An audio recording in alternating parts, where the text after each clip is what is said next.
오늘 이 말씀을 읽고 준비하면서 처음 시작할 때 어떤 이야기, 어떤 말씀을 나누느냐, 이게 사실 여러분들의 그 관심을 확 끌기 때문에 굉장히 중요합니다. 인트로가 중요해요. 근데 사실 오늘 이 말씀을 읽다가 우즈벡에서 밥 먹던 생각이 났어요. 우즈베키스탄에 제가 사는 동안에 종종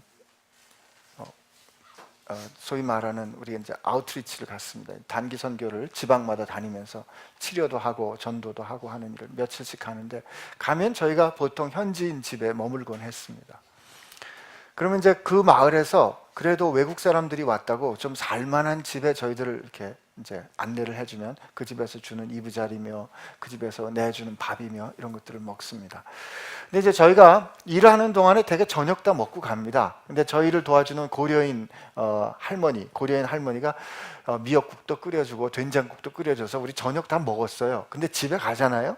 그러면 한 8시나 9시쯤 되는데 손님이 다시 돌아왔다고 우즈벡식의 기름밥을 차려놓습니다. 그러면 먹어야 돼요. 왜? 그게 환대니까.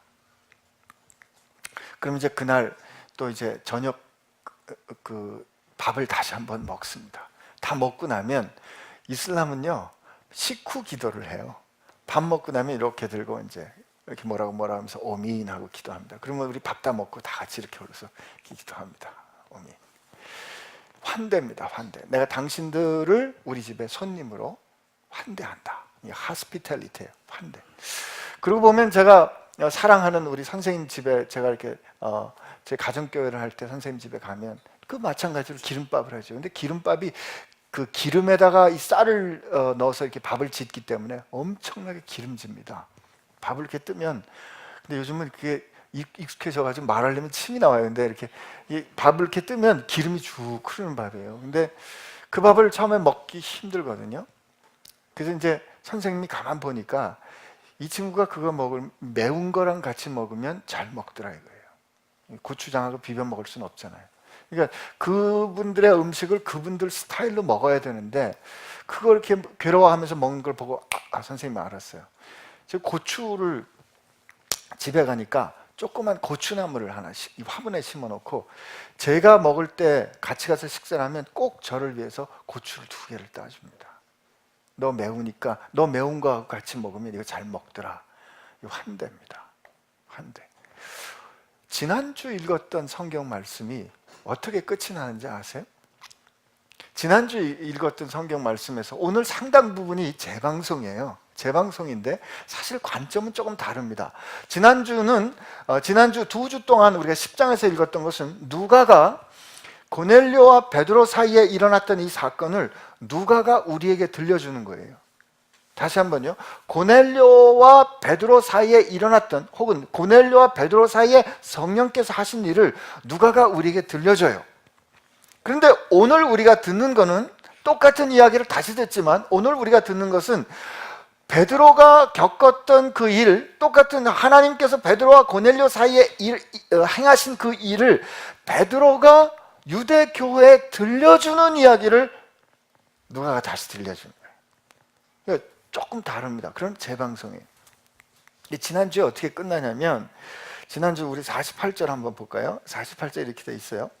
명하여 예수 그리스도의 이름으로 세례를 베풀라 하니라.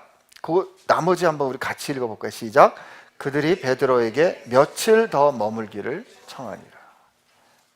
지금 어떻게 이방인의 할례받지 않은 자의 집에 갔어요. 가서 이제 하나님께서 가라 그러신 그 말씀에 따라 갔는데, 그죠? 생각지 않았던 일이 막 일어나잖아요. 그리고 성령께서 강림하시고, 손도 안 댔는데 성령께서 강림하시고, 그래서 그냥 성령께서 저렇게 강림하시는데 누가 세례를 주는 것을 금하겠느냐? 그래서 이제 세례를 베풀고, 그리고 나이스하게 돌아 나왔으면 좋을 것 같은데 며칠 더 계시라는 거예요. 근데요, 기가 막힙니다. 여러분, 이게 10장은 말이죠, 첫날로 마감이 돼요. 그날 가서 성령께서 역사하시고 세례 베풀기를 보세요.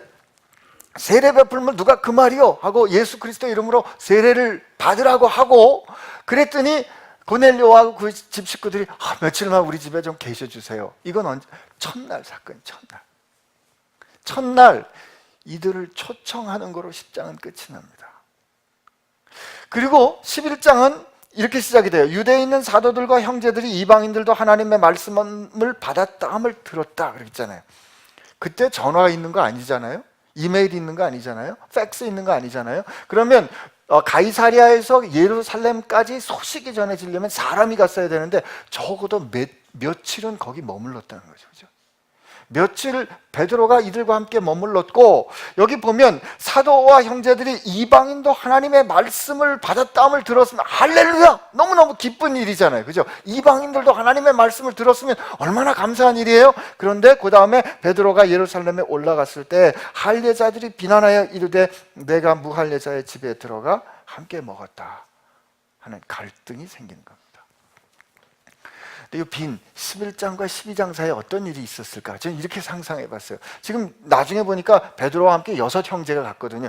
6 형제가 첫날 밤에 이렇게 앉았다가 이 할례 받지 않은 자들이 준 수상한 음식을 이제 조심하면서 이제 먹는 거죠. 그죠? 먹고 그리고 그들의 집에서 이제 잡니다.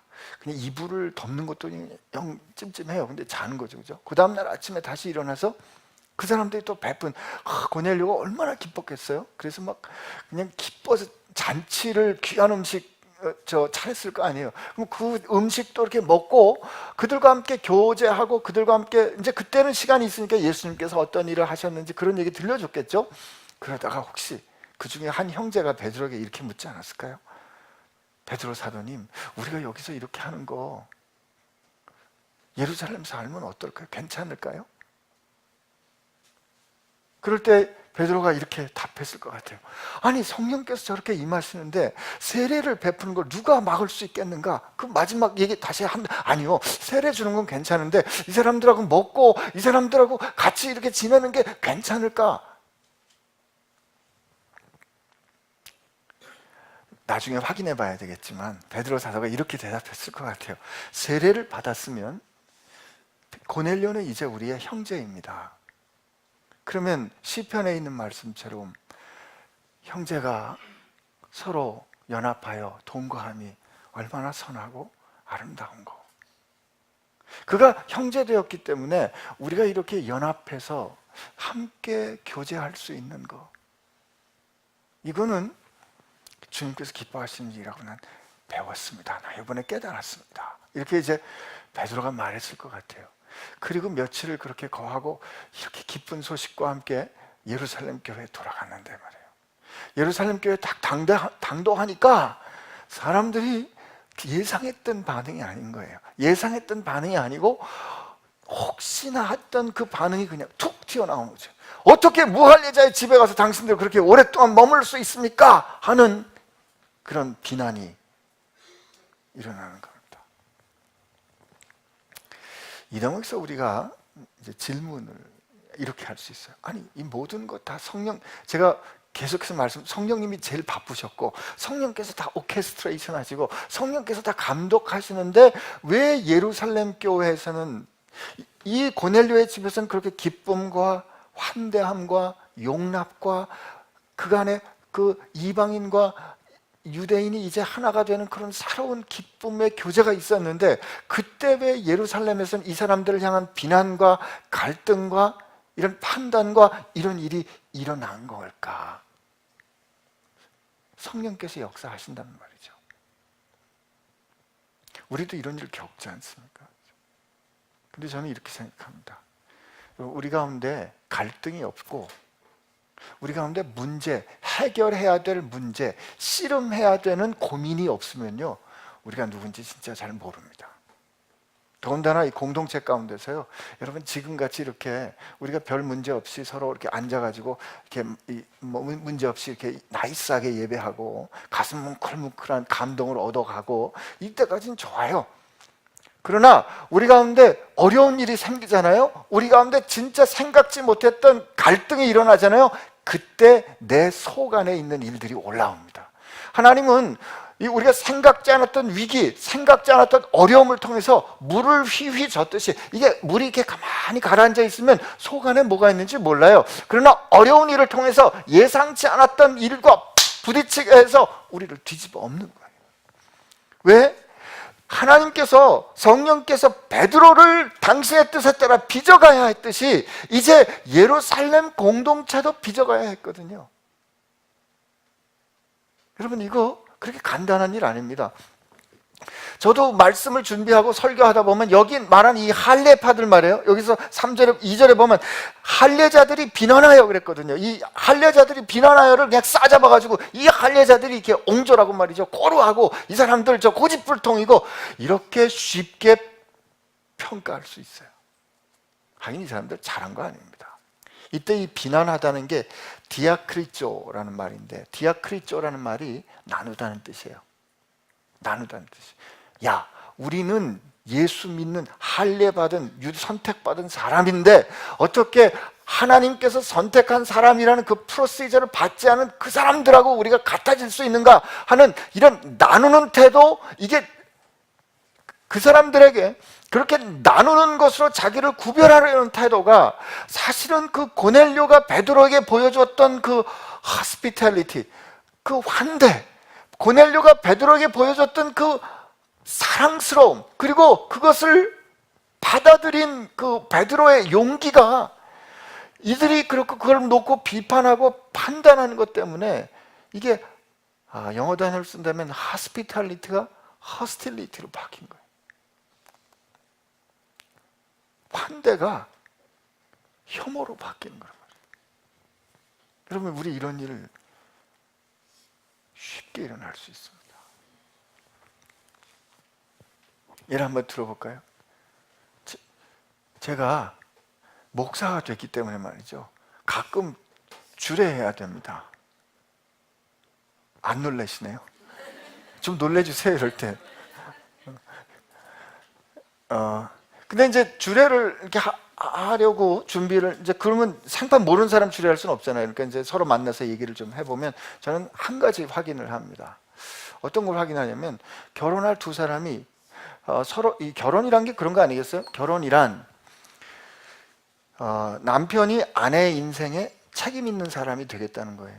아내는 남편의 인생에 책임 있는 존재가 되겠다. 그러니까 서로를 책임지는 관계에 들어가겠다. 이게 결혼이거든요. 그러면 제가 누군가의 인생에 책임을 지려면 우선 제가 제 인생에 책임질 수가 있어야 돼요. 이건 제가 그냥 제 결혼을 통해서 깨달은 건데, 아내를 이제 약혼을 하고 났더니 이 사람이 저한테 이렇게 기대는 게 느껴지는 거예요. 근데 어느 날 둘이 재밌게 신나게 놀다가 겁이 더럭 났어요. 아니, 이 여자를 내가 어떻게 인생 끝까지 어떻게 지켜준, 이게 갑자기 확 겁이 나는 거예요. 부담스럽다는 게 아니고 진짜 지켜줘야 되겠는데 갑자기 자신이 없는. 그러다 신나게 재밌게 놀다가 갑자기 제가 아내한테 기도합시다 그랬어요. 그리고 하나님, 제가 이 사람 지켜줄 수 있게 저를 좀 지켜주세요. 그러니까 무슨 뜻인가? 제가 하나님 앞에 하나님의 사람으로 매듭지어지면 말이죠, 제가 언제 죽어도 그건 하나님께서 나를 이끄신 죽음이기 때문에 힘들긴 해도 어렵긴 해도 그건 하나님 앞에서 아내를 위해서도 완전한 죽음이 될 수 있습니다. 근데 그 매듭지어지지 않은 상태에서 어떻게 내가 누군가의 인생에 책임을 지겠냐 이거예요. 그래서 이거 사실 하나만 확인합니다. 당신이 하나님 앞에 당신의 인생을 책임지는 관계를 분명히 매듭 잡는가, 아내 될 사람도 매듭 잡는가, 오케이, 이거면 됩니다. 그런데 가끔 이 서로 집안이 예수 믿지 않는 집안일 수가 있어요.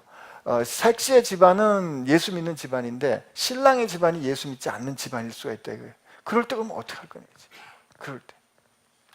그럴 때 이 할례 받은 사람처럼 되기 쉽다 이겁니다. 우리가 어떤 집안인데, 우리가 3대째 예수 믿는 집안인데 예수 안 믿는 집안하고는 절대 결혼 못하지. 그 사람들 예수 믿으라 그래.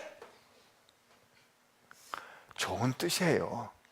그런데 그게 사랑하는, 예를 들면 사위를 보는 입장에서 사랑하는 사위가, 그리고 사위의 부모님이 예수 믿기를 원하는 그 간절한 바람하고는 달리, 야, 우리가 예수 믿는 집안인데 어떻게 예수 믿는 집안에 차면이 있지 예수 믿지 않는 사람들하고 결혼한다는 말인가? 우리 아들하고 결혼하려고 그러면 그 저 신랑 부모님들 교회 나가야 된다 그래.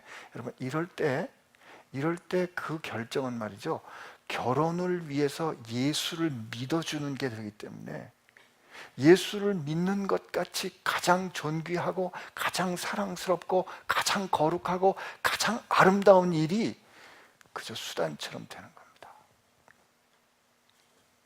그때 그렇게 예수 전하면 안 됩니다.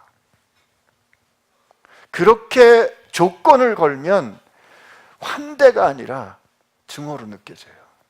여러분, 이게 지금 이 사람들의 의도는 그게 아니었어요. 어떻게 하나님께서 선택한 사람이 하나님께서 선택한 사람답게 살아야지, 그렇지 않은 사람들하고 그렇게 마구 섞여 지낼 수 있는가? 이해가 돼요. 여러분, 사람 갑자기 안 바뀝니다.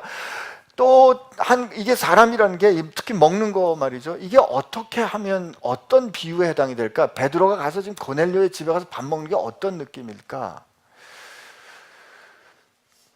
이게 적절한 비유는 아닌지 모르겠는데, 제가 아프리카 가가지고 이렇게 선교를 가면 그분들이 저희를 이제 에이즈 환자 집에 데리고 갑니다.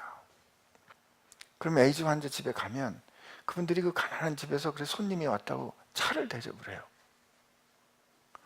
그럼 그때 그분들 생각을 하면 그 차를 마셔야 되잖아요.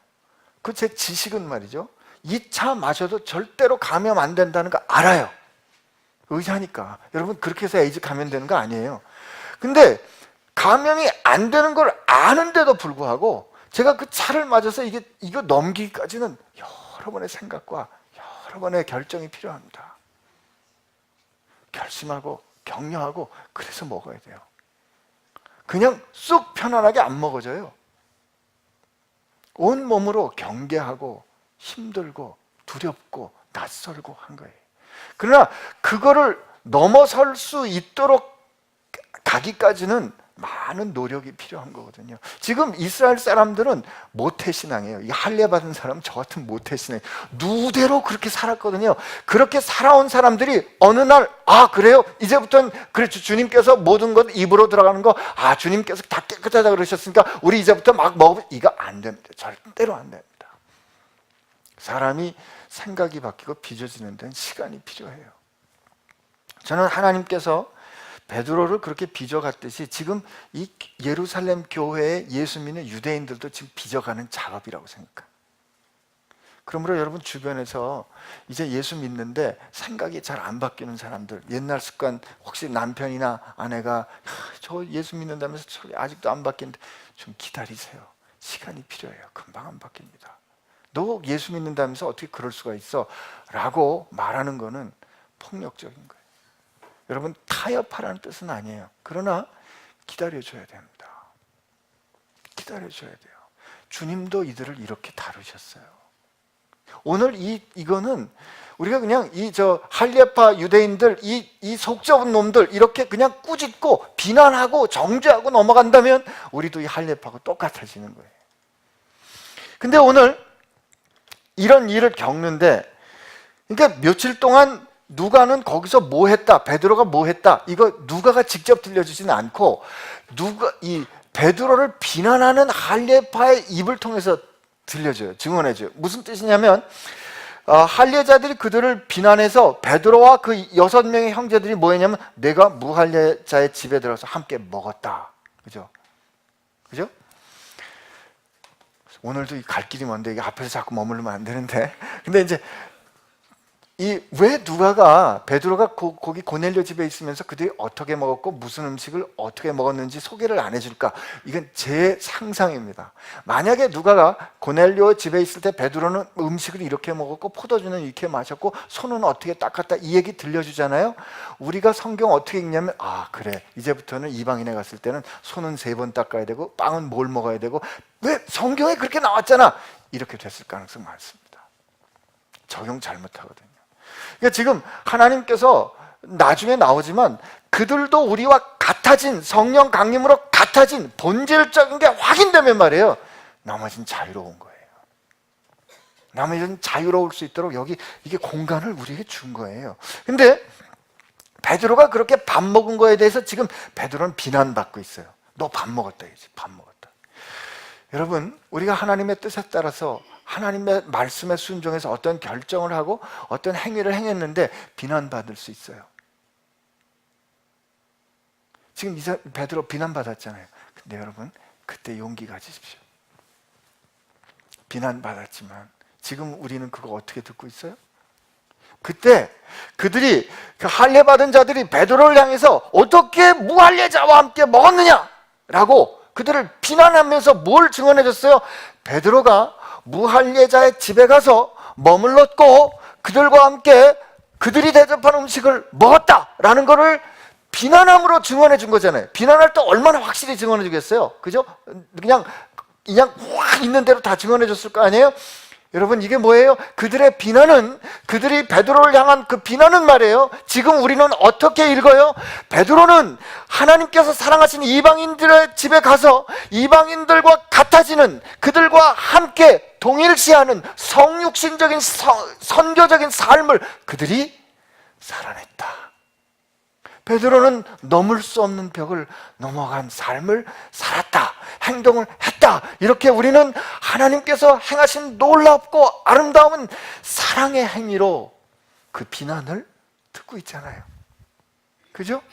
여러분, 우리가 주님의 뜻에 따라서 살려고 애쓰는데 그 애쓴 결정을 누군가 비난할 수 있어요. 그때 그 비난함으로, 그 비난 앞에 설 때 하나님 앞에, 말씀 앞에 우리가 비춰봐야죠. 저 비난에서 내가 뭔가 깨달을 건 없는가? 그러나 내가 하나님 앞에서 부끄럽지 않다 그럴 때 그냥 그 비난 듣고 견디세요. 언젠가 그 비난이 하나님 앞에서 어떻게 우리가 하나님께 순종하는 삶을 살았는지 강력한 증언이 될 겁니다. 아멘. 예, 비난 안 받으시는군요. 그래서 그 비난 앞에서 베드로가 이렇게 말합니다. 차례로 설명해 줍니다. 5절부터 10절은 보면 우리가 앞에서 읽었던 하나님과의 대화를 다시 한번 들려주는 거예요. 우리 한번 그래도 다시 한번 읽어볼까요? 5절부터 10절까지 시작.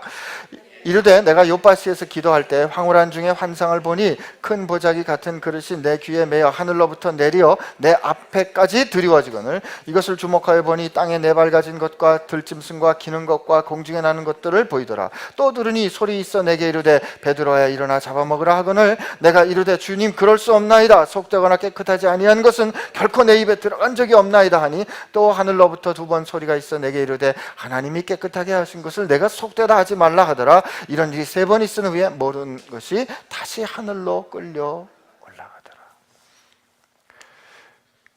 성경 퀴즈 한번 할까요? 사도행전 몇 장이죠? 28장이죠. 사도행전 29장 얘기가 많이 나와가지고 사도행전 28장입니다. 분량 많지 않아요. 이 많지 않은 분량에서 누가는 지금 이 고넬료 사건을 두 번이나 들려줘요. 그죠?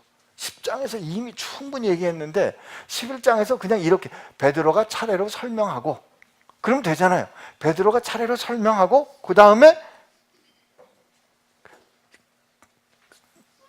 이 16절 한 15절 16절쯤 가가지고 그냥 그렇게 말해도 될 텐데 그가 겪었던 비전을 다시 들려줍니다. 왜 그럴까요? 중요하기 때문에 그래요. 여러분, 사도행전에 이렇게 그 이야기가 반복되는 스토리가 지금 이 고넬료, 베드로와 고넬료 사이에 있었던 이 사건이 두 번 반복되고요. 또 다른 사건이 세 번 반복되는 사건이 있어요. 그게 뭘까요? 사도 바울의 회심 사건입니다. 사도 바울의 회심 사건이 사도행전 9장에서 그가 결정적으로 뒤집어지는 게 독자들한테 증언이 되고요. 그 다음에 그가 아그리빠 왕 앞에서 그리고 자신의 유대인들의 부영 앞에서 이게 왜 어떻게 내가 그 핍박하던 도를 전하는 자가 됐는가를 증언하고 변호하는 지금과 같은 상황이 두 번 더 반복돼 중요하기 때문에 그래요. 하나님은 우리에게 중요한 일을 가르쳐 주실 때 우리에게 1, 2, 3 이게 아니고 얘기로 들려주시는 거예요. 누군가 아마 한 50년, 60년, 100년 베드로도 죽고 바울도 죽었을 때 누군가 이방인들을 품기 어려운 일들 경험이 될 때 그 가운데 있는 신앙의 선배가 이렇게 말해줄 거예요. 우리가 저렇게 할례받지 않은 자들하고 같이 형제라고 불러도 됩니까? 일로 와봐, 일로 와봐. 우리 베드로 사도 계시는데 너 베드로 사도 알지? 그가 기도하던 중에 이 얘기 다시 들려줄 겁니다. 제가 지난주에 저희 장인어른이 어떻게 돌아가신 할아버님께 어떻게 귀한 아들이었는가, 어떻게 효성스러운 아들이었는가 덧써진 글씨를 읽지 않았던 그 장인의 이야기, 저희 아내는 그냥 귀에 못이 박히도록 들었어요. 중요한 결정적인 경험을 베드로가 다시 들려주는 건 뭐냐면, 그 경험을 다시 들려줄 때 그 경험은 내가 그것을 고백할 때 내게 현실이 되는 거예요. 우리가 그 이야기를 다시 누군가에게 나눌 때 그 이야기는 내 안에 다시 살아나는 거고, 그 놀랍고 감격스러운 경험에 내가 다시 참여하는 거라니까요. 여러분, 목사님하고 저하고 우리 교회 얘기할 때 2002년에 아프가니스탄 간 얘기 우리 자주 해요. 우리 교회 한 3, 4년쯤 나온 사람은 약간 강조하면 100번은 들었을 거예요. 왜 그럴까? 그때 그 사건이 우리에게 의미 있는 사건이기 때문에. 오늘 베드로는 자기의 경험을 다시 들려줍니다. 왜? 중요하니까. 하나님께서 지금 베드로를 얼마나 부드럽게 가르쳐, 넌 저 이거 여기서 베드로 워딩이 조금 바뀌어요. 이런 더러운 음식은 절대로 내 입에 들어간 적이 없다는 거지. 그 10장에서 누가가 들려줄 때는 뭐라고 얘기를 하냐면, 그럴 수 없나이다. 속되고 깨끗하지 아니한 것을 내가 결코 먹지 아니하였나이다, 이렇게 표현했는데, 이제 베드로가 다시 자기가 들려줄 때는 절대로 내 입에 들어간 적이 없습니다. 이게 강조죠. 이게 강조되는 거예요. 그랬더니 똑같은 이야기 들려주죠. 하나님이 깨끗하게 한 것을 네가 속되게 하지 마. 그리고 여러분 보세요. 3번이나 일이 있고 난 다음에 베드로가 지금 더럽다 그런 게 다 그대로 하나도 떨어지지 않고 하늘로 올라갑니다. 여러분, 하늘에 올라간다, 이게 뭐예요? 하나님 계신 곳에 하나님의 소유된 거룩한 거예요. 그러니 이게 나중에 고넬료하고의 경험을 깨닫고 난 다음에 얼마나 그 베드로가 하나님의 마음을 알게 됐을까. 11절 보니까 마침 3사람이 내가 유숙한 집에서, 내가 이게 무슨 뜻인지 잘 모르고 있는 그때 3사람이 가이사랴에서 내게로 왔고, 그때 성령이 내게 명하사 아무 의심하지 말고 함께 가라 하심에 이 6 형제도 나와 함께 가서 그 사람 집에 들어가니, 이때 12절에 보면 성령이 내게 명하사 이랬어요. 근데 전 이 개역성경의 번역이 너무 좋아요. 성령이 내게 명하사 이렇게 번역된, 명령했다라는 말은 그냥 원문에 보면 성령님이 내게 말했다 이거예요. 근데 저는 이 번역에 성령의 감동이 있다고 믿습니다. 여러분, 하나님 우리에게 말씀하신 건 우리가 죽었다 깨어나도 순종해야 될 명령입니다. 이 중요한 진실에 아멘 안 하시네. 성령님이 말씀하시는 건 명령으로 받으시길 바랍니다. 그 성령님께서 말씀하신 건 명령으로 받았어요. 즉각적으로 순종해서 그가 가니까, 여기 보세요. 그가 우리에게 말하기를 천사가 내 집에 서서 말하는 내가 사람을 요바에 보내어 베드로라는 시몬을 청하라. 그가 내 집과 온 집이, 여기도 말씀이 바뀝니다. 이게 베드로가 어떻게 이 사건을 이해하는지가 드러나는데, 여기 보면 그 전에 10장에 보면은 고넬료가 뭐라고 말했다고 되냐면 이렇게 돼 있어요.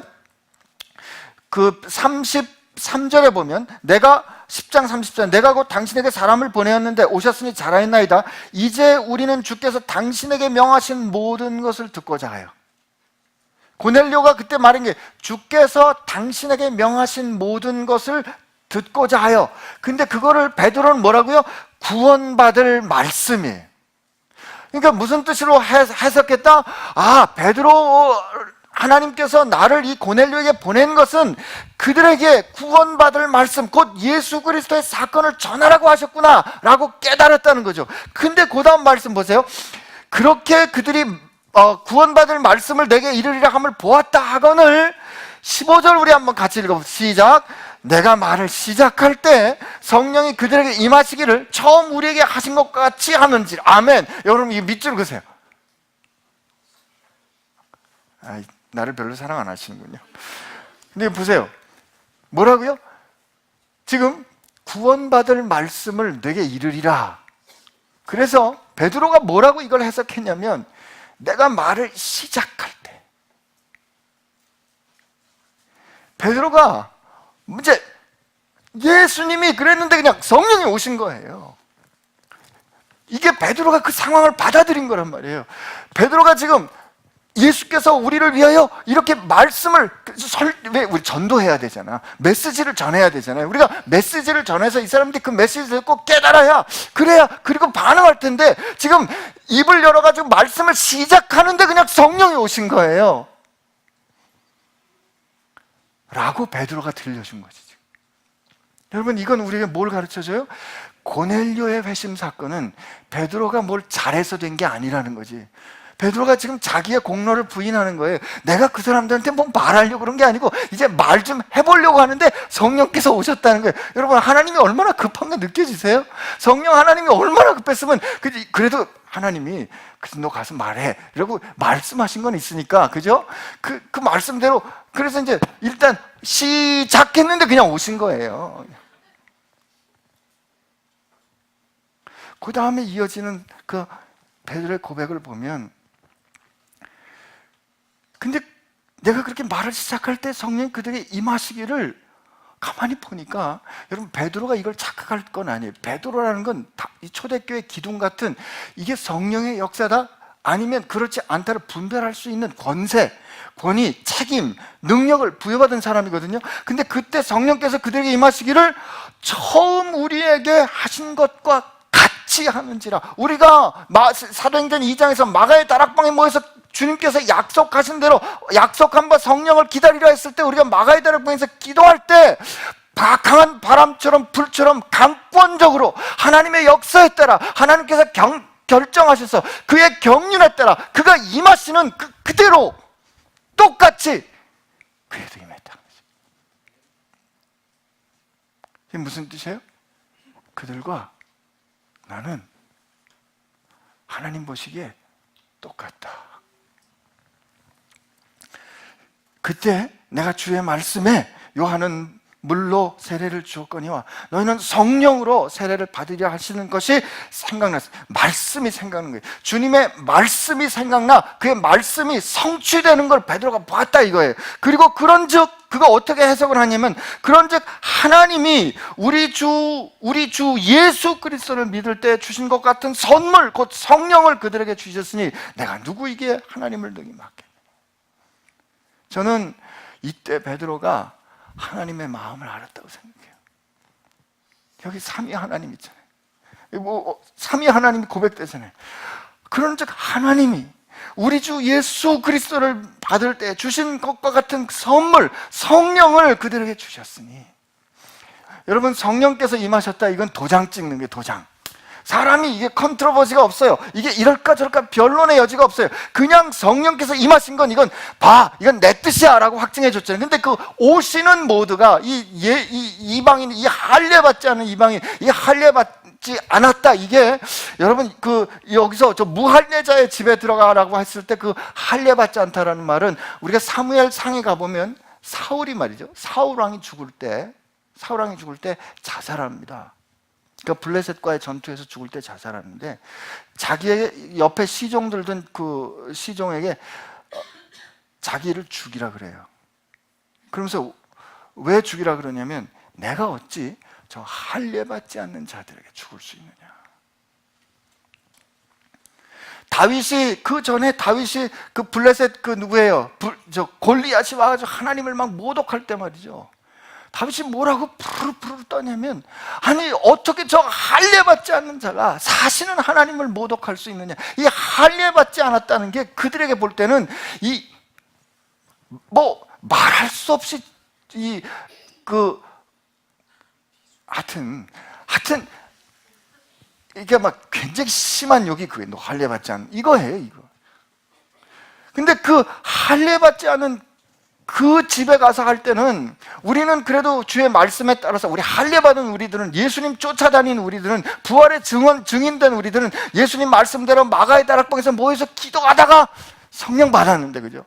그리고 사마리아에 갔을 때는 우리가 그 사도를 된 우리가 그래도 안수할 때 성령께서 오셨는데 말이죠. 여기는 말을 시작하려고 그러는데 그냥 오신 거예요. 이 이방인을 향한 하나님의 마음, 그리고 그 이방인을 향한 하나님의 마음을 누가 알기 원해요? 할례 받은 너희들이 알기 원하는 거지. 그 마음. 여러분, 우리에게 이 마음이 있는가 하는 거죠. 교회가 그냥 우리끼리 너무 편안하거든요. 우리끼리 너무 좋아요. 여기 오면 그냥 나이스하게 예배하고 서로 형제님 자매님 그러면서 이 교양도 있잖아요. 문화도 있잖아요. 근데 터드 존슨이라는 제가 공부한 거든 커넬의 그 선교 신학자가 있는데, 이분이 연구를 했어요. 연구를 했는데 그 서구 사회 이 이슬람 사람들 혹은 다른 종교인들이 그들이 진짜 개인적인 관계를 통해서 그리스도인들을 퍼스널 노잉, 그러니까 제가 권명철 목사님을 아는 것처럼 이렇게 아는 사람이 몇 퍼센트나 될까? 얼마 안 됩니다. 여러분, 놀랍게도 80%의 무슬림이, 80%의 다른 종교의 사람이 평생 살면서 그리스도인을 그렇게 개인적으로 한 번도 만나거나 알지 못하고 죽는다는 거예요. 그러면 그 사람들은 어떻게 알까요? 매스미디어에서 나오는 문제 일으키는 목사를 통해서, 그리고 밤낮 싸우는 교회를 통해서, 그런 걸 통해서 복음 아닌 것을 복음으로 들을 거고요. 그리고 교회 아닌 것을 교회라고 듣고 그냥 그 복음 아닌 그 복음을 듣고 살다가 그렇게 아는 거로 알고 누군가 그들에게 다가가지 않았기 때문에, 누군가 그들을 환대하지 않았기 때문에, 누군가 그들을 이해하려고 존중하려고 그들의 삶에 불편을 겪고 넘어가 주지 않았기 때문에 그들은 주님을 알지 못한 상태로 죽을 거라는 거죠. 우리 교회가 누군가를 품는다. 여러분, 이게 당장 우리에겐 뭘 뜻하는 거냐면 불편하고 낯설고 힘든 거를 뜻하는 겁니다. 교회가 사실은, 예를 들면 교회가 무슨 일을 좀 해보자. 교회가 하나님께서 우리가 예를 들면 이런 결정이 있어요. 우리가 이제 이번 달에는 헌금하지 말고 이 헌금할 거 가지고 교회가 다 하나님께서 필요한 대로 한번 나눠보자. 그러면 여러 가지 염려가 생겨요. 그러면 성도들 헌금 안 할 겁니다. 그러면 뭐 이럴 겁니다. 저럴 겁니다. 그러면 헌금 안 할 거기 때문에, 이럴 거기 때문에, 저럴 거기 때문에, 그러니까 그냥 하던 대로 합시다. 이런 변화가 안 일어나는 거죠.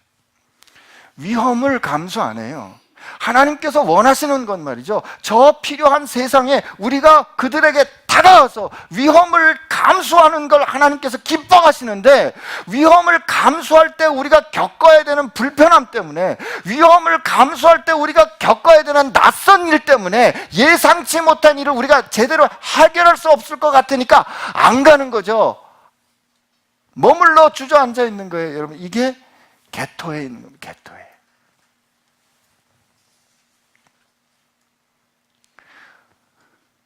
오늘 하나님은 여러분과 저에게 하나님 가슴을 알기 원하신다고 저는 믿어요.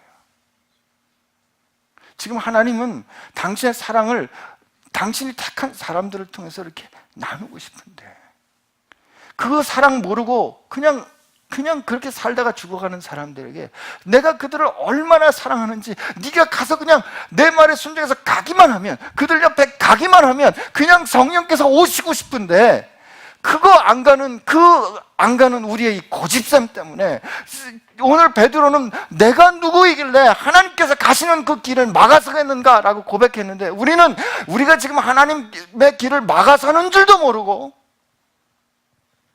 막아서는 거지. 하나님은 오늘 우리에게 그 아버지의 마음 알기 원하신다고 저는 믿습니다. 여러분, 그냥 결과를 여러분이 책임지려고 그러지 마시고요. 하나님께서 여러분에게 너 좀 저 사람한테 가줄래? 너 그 사람 옆에 좀 머물러 줄래? 너 가서 좀 이렇게 좀 해줄래? 라고 할 때 여러분 제발 한 번만 가보세요. 시작도 안 했는데 이거 어떡할까? 이거 이거 어떡할까? 이게 한참 궁리하고 있는데 그냥 그 사람이 여러분에게 와가지고 왜 인제 오셨어요? 하는 그런 일들 말이에요. 그때 고넬료에게 일어났던 그 일을 베드로가 증언해 주는 거지. 내가 시작하려고 그러는데 성령께서 오시더라. 그 성령님의 안타까운 가슴을 여러분들이 알아서 성령님이 이끄시는데 순종하시는 여러분들 되시기를 축복합니다.